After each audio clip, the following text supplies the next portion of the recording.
बेबाक देवरानी। क्या भाभी, आप जानती हैं ना कि संध्या नौकरी करने वाली लड़की है। बचपन से ही पढ़ाई का शौक था, इसीलिए कभी खाना बनाने की कोशिश ही नहीं की। अरे वह तो अपने लिए एक कप चाय तक नहीं बना पाती, तो भला आज रसोई की रस्म कैसे निभा पाएगी? और वो भी खीर पूड़ी सब्जी, इतना सब कुछ कैसे बनाएगी? कल को शादी हुआ है और आज देवर के मुख से एक दिन का पति बना देवर अपनी कमाऊ दुल्हन के लिए पक्ष ले रहा है। वो भी अपनी विधवा भाभी से बोल रहा है कि वह नौकरी करने वाली लड़की है, इसलिए उससे यह सब मत कराओ।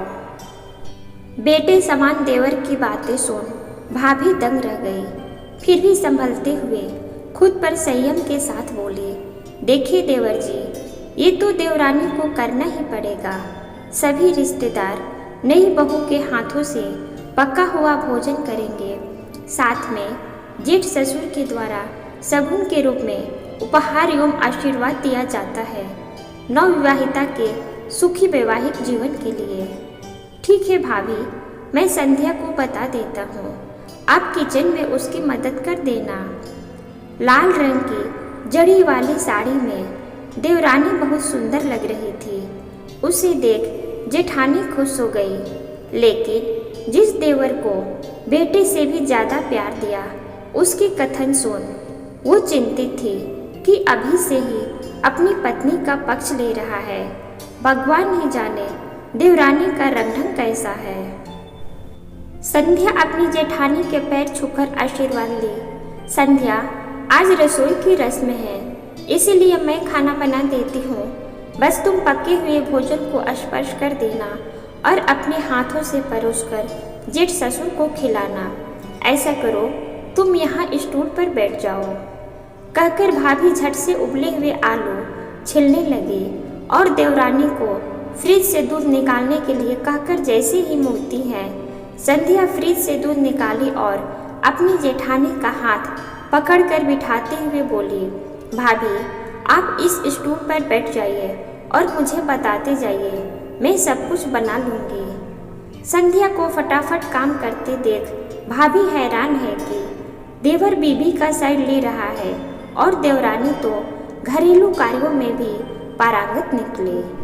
और तो और नई बहू के हाथों का पकवान खाकर सभी उंगलियां चाटते रह गए। सारे रिश्तेदारों के चले जाने के बाद भाभी देवर देवरानी से पूछती है कि वो बिना जाने कैसे कहने लगे कि देवरानी को खाना बनाने नहीं आता है, जबकि वह तो ऑलराउंडर निकली, पढ़ाई के साथ साथ घर गृहस्थी के कामों में भी निपुण। इतना सुनना था कि दोनों पति पत्नी हंसते हंसते बोल पड़े, भाभी माँ, यह सारा प्लान संध्या का था। वो तो आपको सरप्राइज देना चाहती थी कि भाभी से कहिएगा कि हमको खाना बनाने नहीं आता है, और वह आपकी प्रतिक्रिया जानना चाहती थी। लेकिन भाभी माँ, आप तो महान निकली, मेरे कठोर शब्द सुनकर भी विचलित नहीं हुई और देवरानी के साथ किचन में सहयोग करने के लिए खड़ी रही। हाँ भाभी, आप सच में बहुत अच्छी और नेक हो, तभी तो ये आपकी हमेशा तारीफ करते कभी थकते नहीं हैं।